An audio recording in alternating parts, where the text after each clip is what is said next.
Welcome back to Asian Voices. Let's visit Ed Cao at the Chinese Community Center and find out more about the person who is responsible for making this center such an important part of the local Chinese community. Hi, this is Ed. I'm over here at the Chinese Service Center of San Diego, which also houses the Chinese Bilingual Preschool, which offers many services like cultural, Chinese education, and community events. I'm about to meet a most remarkable woman who's not just a teacher, she's also a principal and a philanthropist. Let's go meet Sally Wong-Avery. Joining me is the very lady behind this whole Chinese cultural, community, and education center, Miss Sally Wong-Avery. Such Hello. Such an honor to meet you. Thank you. Tell me about how you came to the U.S., especially San Diego. Oh, in 1969, I remember I was walking on the beach. I'm a Christian, and we had a Christian fellowship on the beach. And I was walking along, and the sun was so hot. And I was asking God, I says, God, can you put me in a place where there's the sun, but it's not hot? I also like the wind, but not hot like this wind, and not strong. 6 months later, I came here. San Diego, the best weather in the world. And there's the sun, it's not hot, the wind is just a breeze. And I came as a foreign student. What started your work here at the Chinese Service Center? In 1974, there was a Chinese social service downtown in Old Town, Chinatown. They hired me as a caseworker because at that time I speak Cantonese, Mandarin, Toisan, and Hakka. So I started working there as a caseworker. What was one of the biggest challenges in being Asian American back then? Oh, I think in those days, language barrier, cultural barrier. A lot of the new immigrants come here, they really have a cultural shock. So you help them with their language. And so I was involved with ESL class, teacher, helping them to orient in the United States, helping them with questions like education, where to get a house, where to rent, where to start a bank, all those very basic questions. You just help them. What inspired the beginning of the bilingual preschool? I had my only daughter in 1974. So 3 years after that, I put her in All Saints Episcopal Preschool. And when I went into the school, I just loved it. I remember I took a lot of pictures, and I told myself, one of these days I want to open a preschool. So after 35 years, when I married Dennis Avery, he knows this is one of the things I want to do. So he bought this building, and we have an architect decorate the whole place, and now we have a preschool. It's a very, very beautiful building. Thank you.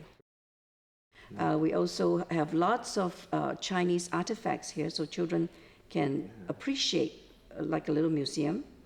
And the classes are in bilingual, Chinese, Mandarin, and English. But the main point is to prepare them for kindergarten. So English is still the main language. Okay. You mentioned before that there are a lot of different races that attend. Like It's not just Chinese students. Yes. There's all kinds of races. What do you think is the importance of learning the Chinese language, no matter what race you are? Well, Chinese having the largest population in the world, I think everybody knows that that is the most spoken language. And then there's English, there's Spanish.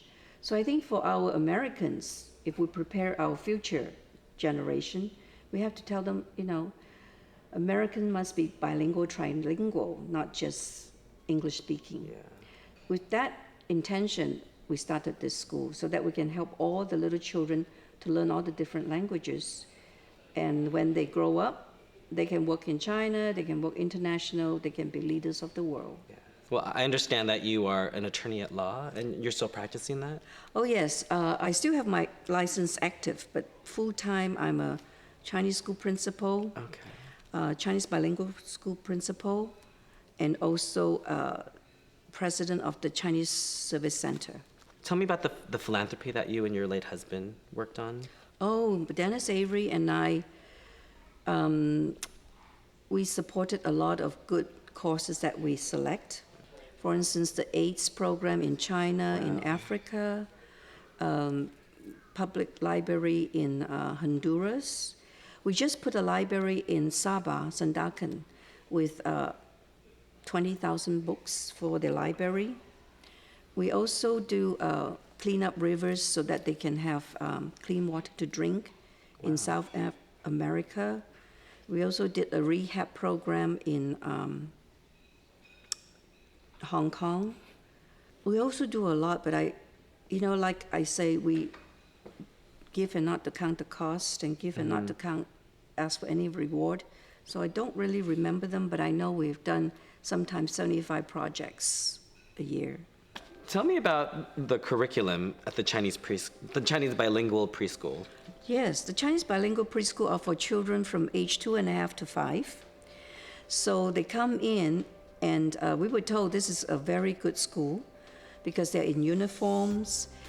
We serve them, we have a chef that cooks them breakfast, lunch, and a snack. A chef? Yes. So it's not like cafeteria food? No, it's hot food, and the menu is set by us. And they will learn Chinese, they learn the numbers, the colors, the shapes, the alphabets.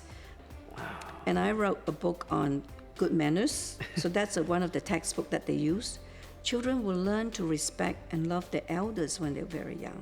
I really like that. It's like you're not just teaching them Chinese, you're teaching them about other cultures, you're teaching them to respect their elders. That says a lot. A lot of other schools don't even touch that. We also teach them how to be thankful, how to respect other people's property, so that they will grow up as a very nice, rounded whole person, and to accept people and be very polite to everyone and get along with others. I wish more schools were like that. Thank you. I think they should. Well, Miss Sally, thanks for joining us. You are such a true inspiration. Thanks for telling us your story. Thank you for having me.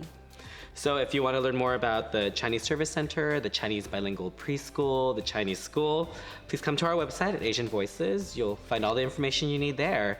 But before we go, is there a word you can teach me that's in Chinese? Yes, I can teach you how to say see you later. See you later. 再见. 再见. 再见. 再见.